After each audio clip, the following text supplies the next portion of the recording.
Russel Westbrook left the Lakers' preseason game in the first quarter with a hamstring injury Friday night. Still not clear exactly how he suffered the injury. Coach Darvin Ham says Westbrook told him he thinks he'll be okay. Westbrook came off the bench in that 133-86 loss to the Kings. Ham called that, quote, not a demotion, but a realignment. Shannon, how is all this going to play out? Skip, I think, look, the Lakers want Russ to come off the bench, wanting to run with the shock troops in the second unit. He can be more free. He'll have the ball with little to no interference with LeBron and AD on the court. So that's what they want. Now, the hamstring injury gives them a cover to bring him along slowly and then bring him off the bench when he returns. You see how they did that, Skip? Hamstring, we got to bring him along slowly. We don't want him to exert too much, Oh, so you think they're complicit in the quote-unquote hamstring? He got a hamstring, a little tight. Ain't no telling when that thing gonna be 100% healthy. And to bring him along. The question is, if Russ is willing to accept this role. If he's not, then he's gonna be a problem. Not publicly, behind the scenes. I think that's where he'll cause the commotion. I'm better than this. Y'all know my resume. MVP, All-Star MVP, All-NBA type player, one of the 75 greatest players in NBA history, and to be coming off the bench. But a lot of the greats, eventually, as they got older, came off the bench. Kevin McHale started his career coming off the bench.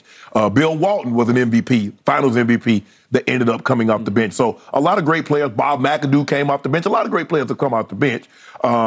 It's going to be, but Skip, no matter what they try with Russ is really not the only problem.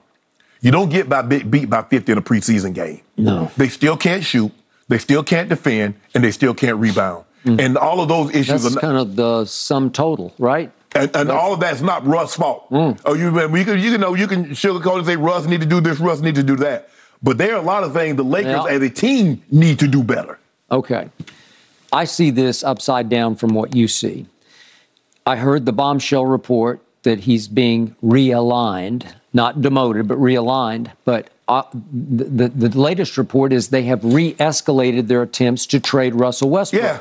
Well, you shouldn't demote him because it's clearly a demotion to the second team because you devalue him. You undercut your ability to trade him. Why wouldn't you go ahead and start him in the final preseason game? Because it would keep his value up for most people. They say, well, at least he's a starter for the Lakers.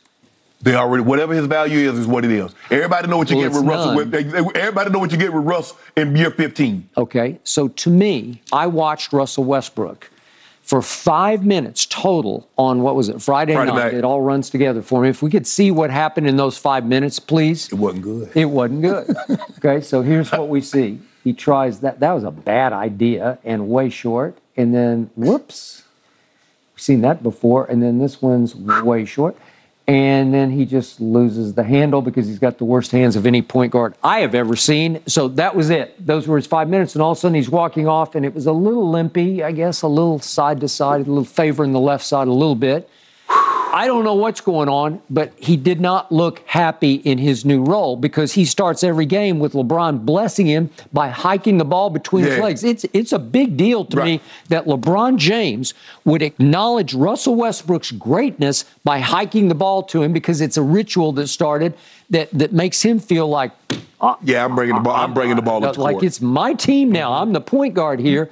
Well, if you don't start, you're not going to get the ritual, and he's not going to be happy.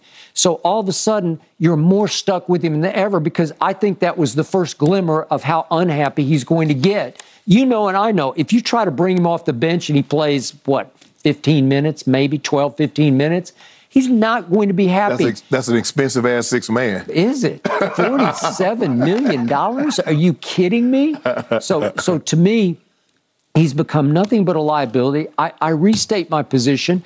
You can't realign him to the bench. You, in the end, you should have just sent him home. Say, we love you, man. We give you $47 million to go sit on your couch or whatever you want to do. Or they should have, if the deal was in place, and some people said it was, some people said it wasn't, Indy didn't really want Russ. Give up the picks. They're unprotected. They're 25 and 27. They're way 27, out. 29. I mean, it's 27, 29. What am I saying? So they're 5 and 7 grade. Right? Whoo, wow. Yep. The 29 pick is probably somebody in the 7th grade. No. By then, Skip, they'll be having the you can come straight out, you can come hardship. Yeah. Go straight from high school to the NBA. Okay. I don't see how it's going to work because if you do go back to starting him because it's the path of least resistance with him, it's not the path for LeBron and AD to be on because it's going to ruin it. You can't play him. He is a detriment. He is the fly in your soup.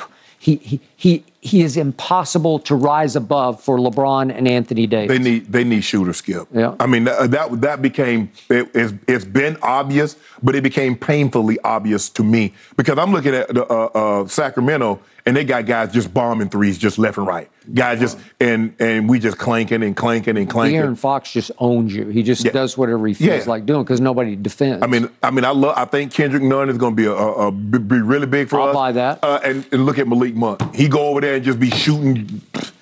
I wish we could have kept him. Yep. Him and Kendrick Nunn with the second unit and with LeBron and AD. Yep, you'd have something there. Without Westbrook as your quote-unquote point guard.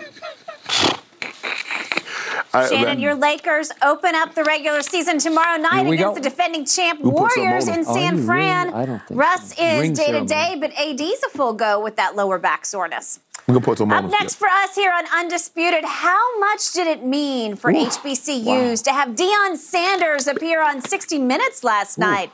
This is a big one. We'll dive in just a moment.